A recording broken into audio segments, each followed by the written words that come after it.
नमस्कार, किसान समाचार में आपका स्वागत है। मैं हूं साइमा खान। सबसे पहले नजर हेडलाइंस पर। अहमदाबाद में हुआ 2 दिवसीय भारतीय वैश्विक मत्स्य सम्मेलन का उद्घाटन। सम्मेलन का विषय है मत्स्य और जल संपदा का महत्व। लाभदायक चर्चाओं, बाजार की जानकारियों और नेटवर्किंग के लिए महत्वपूर्ण हितधारकों को एक मंच पर लाना है उद्देश्य।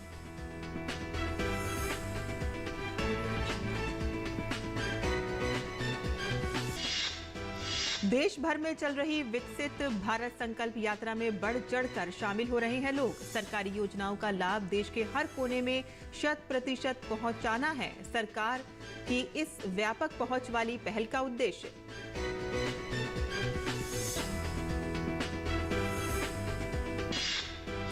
दिल्ली एनसीआर में प्रदूषण के मुद्दे पर सुप्रीम कोर्ट में सुनवाई। अदालत ने पंजाब सरकार से कहा कि पराली जलाने पर लगा जुर्माना कितने किसानों ने अब तक करवाया है जमा। अगली तारीख में दे ब्यौरा और 5 दिसंबर को होगी मामले की अगली सुनवाई। और अब समाचार विस्तार से। अहमदाबाद में 2 दिवसीय भारतीय वैश्विक मत्स्य सम्मेलन का उद्घाटन हो गया। सम्मेलन का विषय है मत्स्य और जल संपदा का महत्व। केंद्रीय मत्स्य, पशुपालन और डेयरी मंत्री पुरुषोत्तम रुपाला ने भारतीय वैश्विक मत्स्य सम्मेलन का उद्घाटन किया। इस सम्मेलन का उद्देश्य लाभदायक चर्चाओं, बाजार की जानकारियों और नेटवर्किंग के लिए महत्वपूर्ण हितधारकों को एक मंच पर लाना है। सम्मेलन में 5000 से अधिक प्रतिभागी शामिल हो रहे हैं। इस बैठक के हिस्से के रूप में मत्स्य पालन और जलीय कृषि क्षेत्र की अत्याधुनिक प्रौद्योगिकियों को प्रदर्शित करने वाली एक विशेष प्रदर्शनी का भी आयोजन किया गया है। और इसके अलावा मत्स्य पालन क्षेत्र की 10 परिवर्तनकारी पहलों को विशेष रूप से प्रदर्शित करने के लिए एक खास मंडप भी स्थापित किया गया है। केंद्रीय मंत्री Purushottam Rupala France, Norway, Australia, रूस समेत खाद्य विदेशी मिशनों और खाद्य और कृषि संगठन जैसे अंतर्राष्ट्रीय संगठनों के साथ विभिन्न अंतर्राष्ट्रीय गोलमेज सम्मेलनों में भी भाग लेंगे। और आगे बढ़ते हैं, जहां श्रीलंका द्वारा रिहा किए गए तमिलनाडु के 15 मछुआरे मंगलवार सुबह चेन्नई एयरपोर्ट पहुंचे। श्रीलंकाई समुद्री क्षेत्र के पास मछली पकड़ने की वजह से श्रीलंकाई पुलिस ने इन्हें हिरासत में ले लिया था।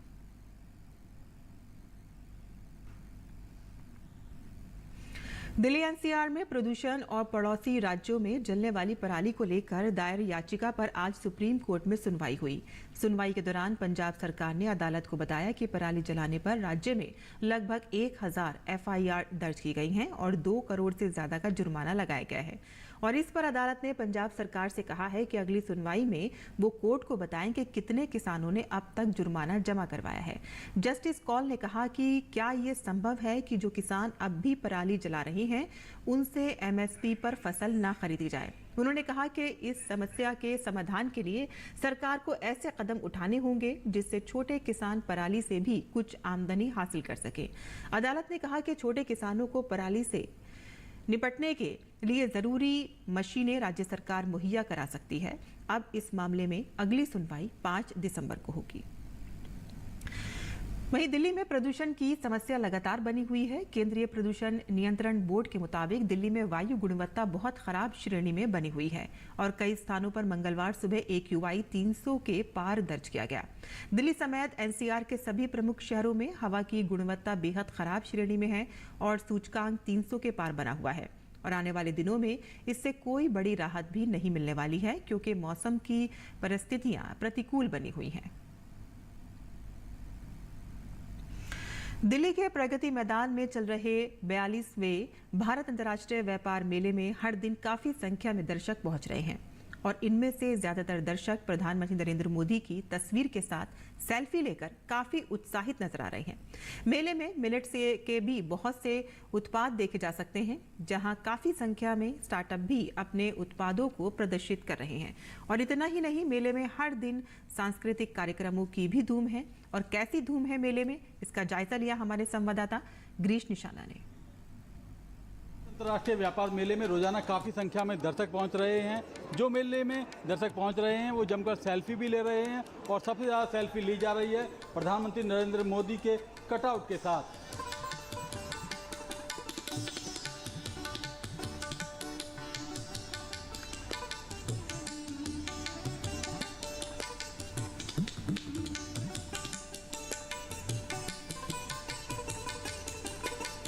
यहाँ के मुझे बहुत अच्छा लगा है।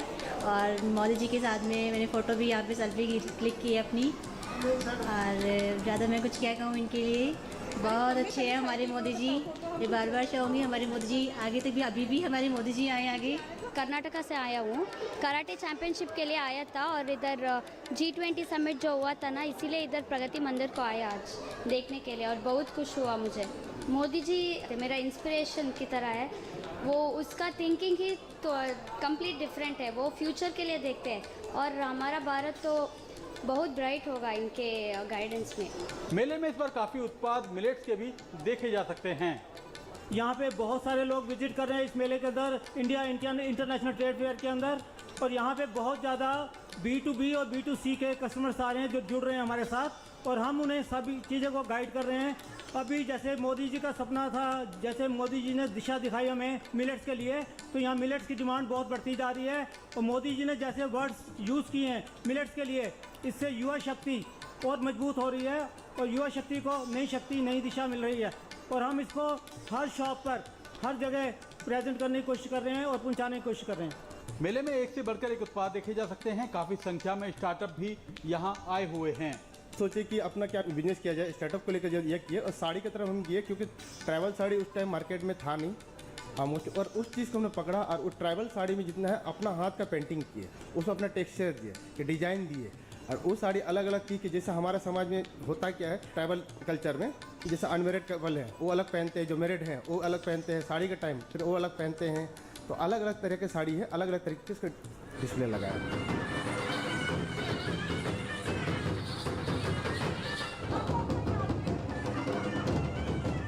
यहाँ हर दिन सांस्कृतिक कार्यक्रमों का भी आयोजन किया जा रहा है, जिसे लोग काफ़ी पसंद कर रहे हैं। कैमरामैन आनंद कुमार के साथ गिरीश मिठाना, DD न्यूज, दिल्ली।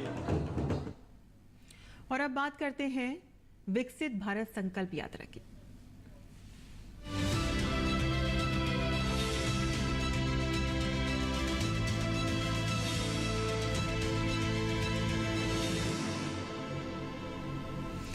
विकसित भारत संकल्प यात्रा के दौरान लोगों को केंद्र सरकार की योजनाओं की जानकारी देने के साथ ही कई नवीनतम तकनीक से भी किसानों को रूबरू कराया जा रहा है। झारखंड के खूंटी में इफ्को की पहल पर इस यात्रा के दौरान ड्रोन तकनीक के जरिए खेतों में नैनो यूरिया, DAP समेत उर्वरक और दवाओं का छिड़काव किया गया। देखिए ये खास रिपोर्ट। विकसित भारत संकल्प यात्रा के दौरान खूंटी के तुरपा, दियाकेल और बारकुली के पास नवनिर्मित किसान पाठशाला में ड्रोन स्प्रे के माध्यम से टमाटर, मटर और आलू के खेत में नैनो यूरिया, नैनो DAP और सागरिका का छिड़काव किया गया। इस दौरान पहली बार तोरपा प्रखंड और आसपास के किसानों ने खेतों में ड्रोन स्प्रे का प्रैक्टिकल डेमोन्स्ट्रेशन देखा।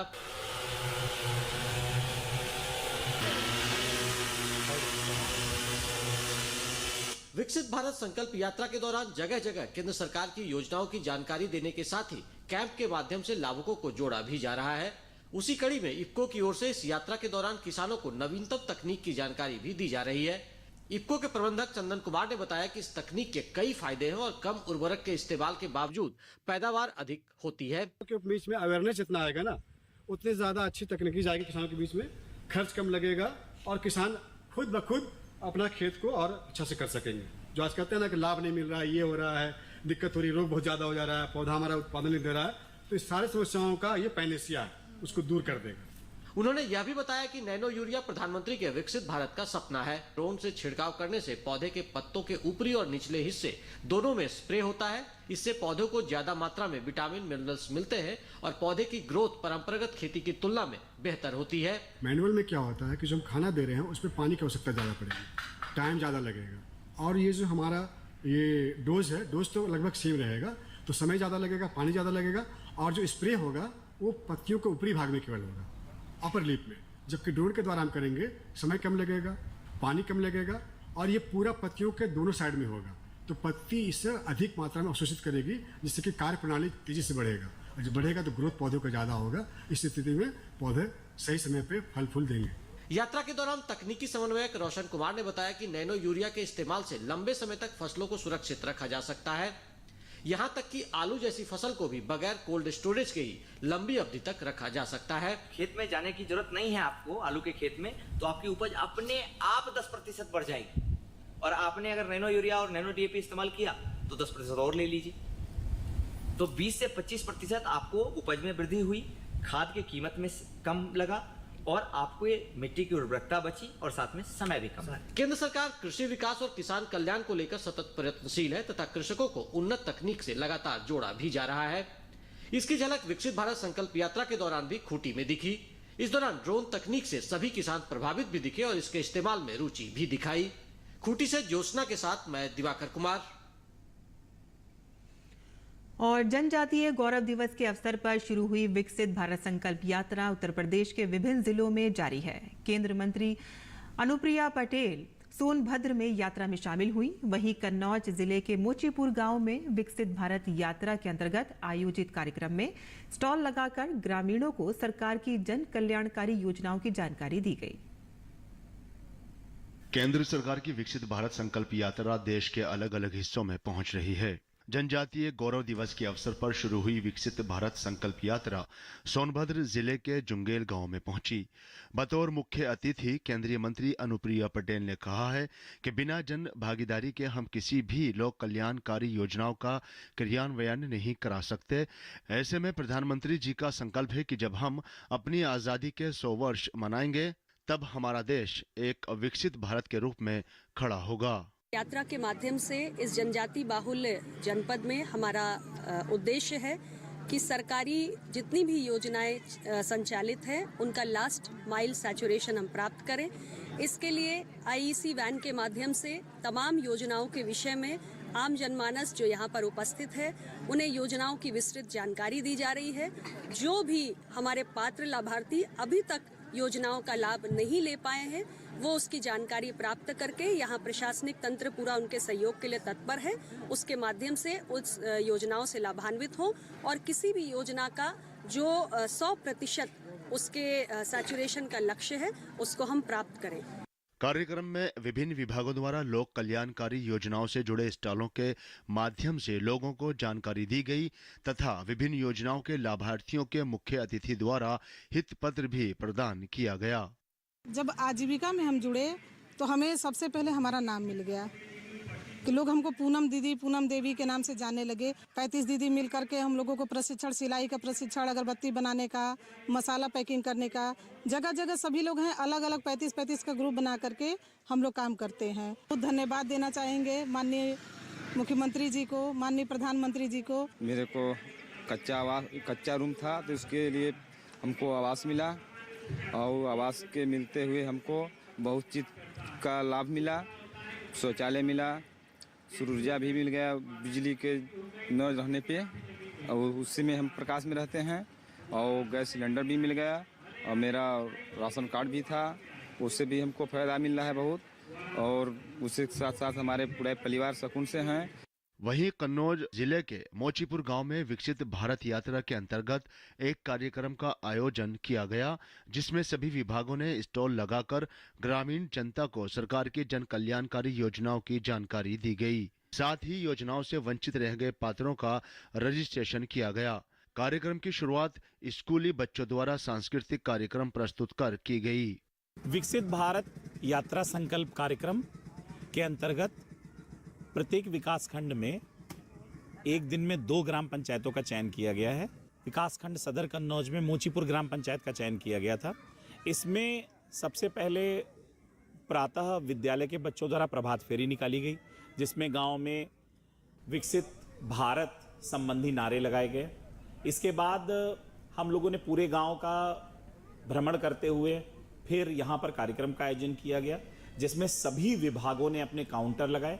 काउंटर लगाने का मुख्य उद्देश्य यह है कि वो जन कल्याणकारी योजनाओं से जो लोग लाभान्वित हुए हैं उनको अन्य लोगों को भी प्रेरित करें कि लोग उससे जुड़ें। हमें सबको दे रहे, पेंशन दे रहे और जो कुछ है जो कुछ योजना चल रही है मिल रहा।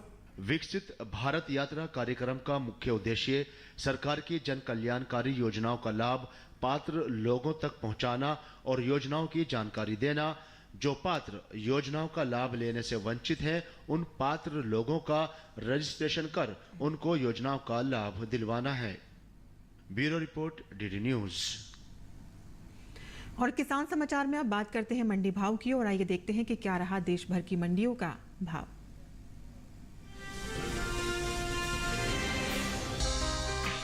सोमवार को चने के सौदों में उठापटक के साथ कारोबार हुआ। बदायूं मंडी में चने के सौदे मजबूती के साथ हुए, वहीं मालपुरा और जयपुर मंडी में चने के भाव में नरमी देखने को मिली। साथ ही गाजियाबाद मंडी में स्थिर रहे चने के भाव। बात करें इसकी आवक की तो इन दिनों ज्यादातर कृषि उपज मंडियों में चने की आवक सामान्य बनी हुई है। भाव पर नजर डालें तो एक मार्कनेट के मुताबिक राजस्थान की जयपुर मंडी में 18 नवंबर को चने का भाव था 5,765 रुपए। 20 नवंबर को इसके भाव में 725 रुपए की गिरावट आई और भाव आ गया 5,040 रुपए पर। राज्य की ही मालपुरा मंडी में भी इस दौरान चने के सौदों में नरमी के साथ कारोबार हुआ। यहां 18 नवंबर को चने का भाव रहा 6,025 रुपए। 20 नवंबर को इसके सौदे 200 रुपए गिरकर 5,825 रुपए पर हुए, जबकि उत्तर प्रदेश की गाजियाबाद मंडी में 18 नवंबर को चने का भाव रहा 6,800 रुपए। 20 नवंबर को इसके सौदों में कोई बदलाव नहीं आया और भाव 6,800 रुपए पर बरकरार रहा। राज्य की बदायूं मंडी में 18 नवंबर को चने का भाव रहा 6,120 रुपए, जो कि 20 नवंबर को 10 रुपए बढ़कर 6,130 रुपए पर पहुंच गया। घरेलू स्तर पर इस साल कुल दलहन की पैदावार अच्छी होने का अनुमान जताया गया है। कृषि मंत्रालय के तीसरे अग्रिम अनुमान के मुताबिक देश में साल 2022-23 के दौरान कुल दलहन की पैदावार 275 लाख 4,000 टन होने की उम्मीद है, जो पिछले साल के 273.02 लाख टन के उत्पादन की तुलना में 2.02 लाख टन अधिक है। वहीं बात चने की पैदावार की करें तो साल 2022-23 के दौरान घरेलू स्तर पर ही रबी चने की पैदावार 135.43 लाख टन होने का अनुमान जताया गया है, जो बीते साल इस दौरान 135.44 लाख टन रही थी।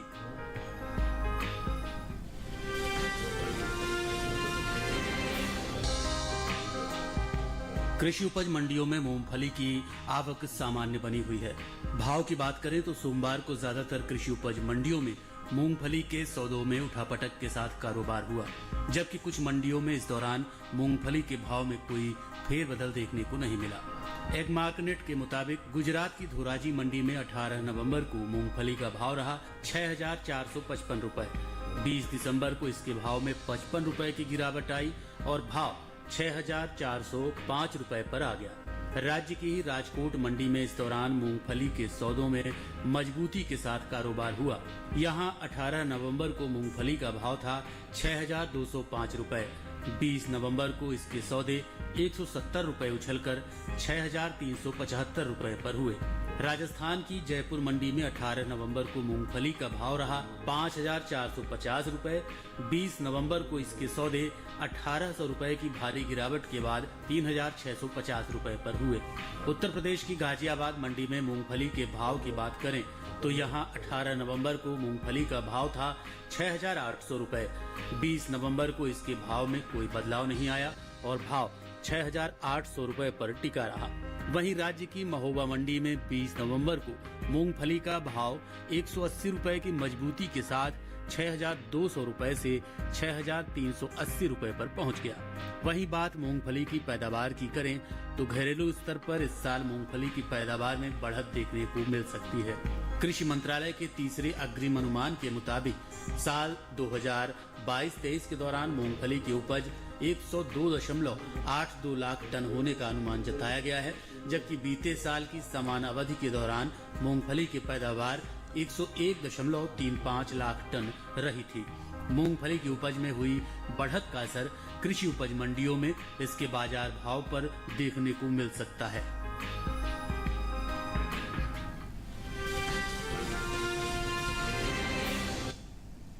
और मंडी खबर के बाद अब बात करते हैं मौसमी खेती की। किसान इस मौसम में कैसे रखें अपनी खेती का ख्याल, आइए देखते हैं।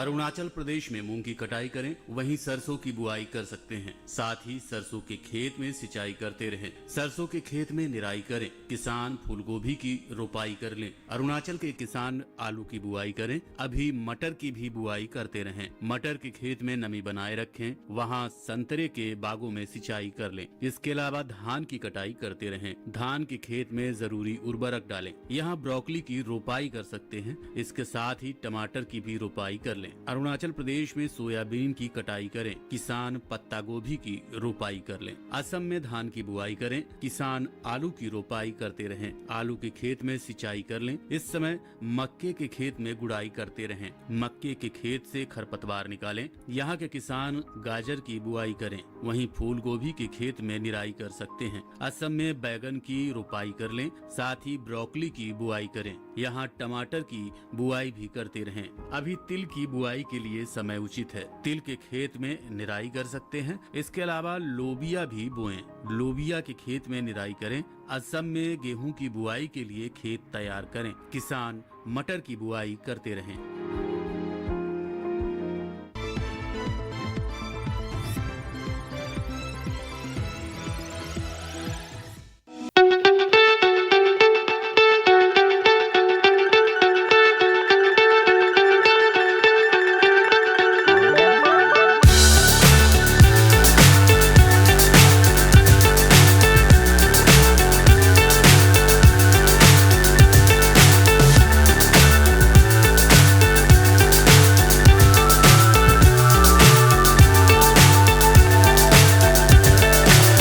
So high I'm hypnotized. What's up is down, what's left is right. Chasing stars and holding you. I can't see the end, but we'll see it through.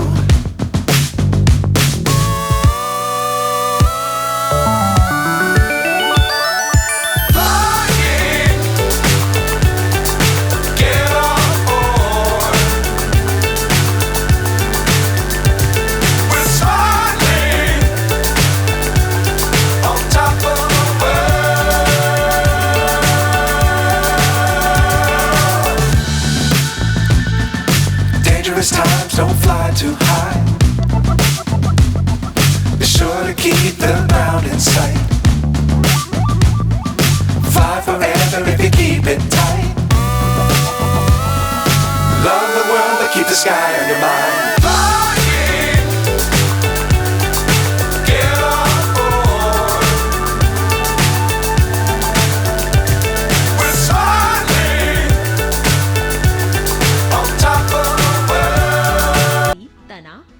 भेदक कीट लगते हैं। इससे ग्रसित पत्तियां गिर जाती हैं।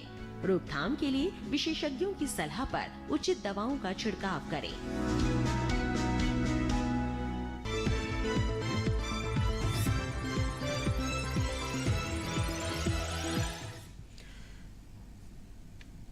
और खेती किसानी से जुड़ी खबरों के बाद आइए अब नजर डाल लेते हैं कुछ और खबरों पर। खास खबर में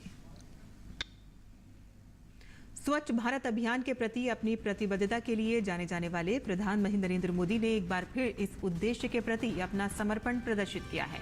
राजस्थान के बीकानेर में रोड शो के बाद प्रधानमंत्री ने रोड शो के मार्ग पर तत्काल सफाई अभियान चलाने का आदेश दिया। राष्ट्रपति द्रौपदी मुर्मू ने ओडिशा दौरे के दौरान पहाड़पुर गांव में कौशल प्रशिक्षण केंद्र का शुभारंभ किया। इसके अलावा उन्होंने बादाम पहाड़ रेलवे स्टेशन का दौरा करके 3 नई रेलगाड़ियों को हरी झंडी दिखाई। सिलकियारा सुरंग में फंसे श्रमिकों के पहले दृश्य सामने आने के बाद उनके परिवार में खुशी का माहौल है। एंडोस्कोपी फ्लैक्सी कैमरे के जरिए श्रमिकों की तस्वीरें सामने आई हैं। गोवा में चल रहे 54वें भारतीय अंतर्राष्ट्रीय फिल्म महोत्सव में 75 क्रिएटिव माइंड्स ऑफ टुमारो पहल के तीसरे संस्करण का उद्घाटन करते हुए सूचना एवं प्रसारण मंत्री अनुराग सिंह ठाकुर ने कहा कि हमारे क्षमतावान युवा किसी भी ऊंचाई तक पहुंचने में हैं सक्षम। महान वैज्ञानिक और भारत रत्न सर सीवी रमन की पुण्यतिथि पर मंगलवार को उन्हें याद किया गया। 1954 में सीवी रमन को भारत रत्न की उपाधि से विभूषित किया गया। सर सीवी रमन को वर्ष 2030 में रमन प्रभाव की खोज के लिए भौतिकी में नोबेल पुरस्कार से सम्मानित किया गया था।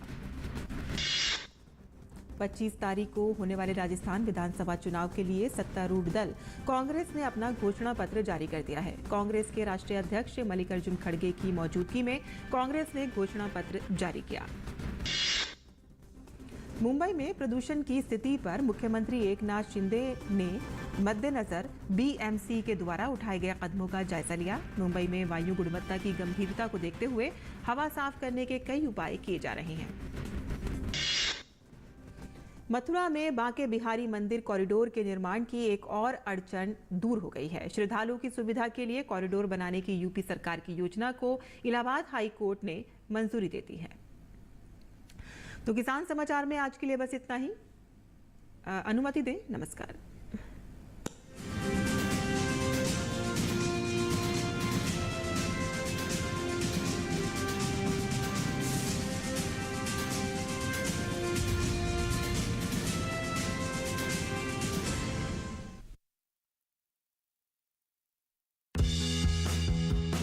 मन की बात है जन जन की, संघर्षों के कुछ किस्से, कहानी कुछ सफलताओं की, अनकही विरासत की, उम्मीदें नए भारत की। महीने के आखिरी रविवार का रहता है इंतजार।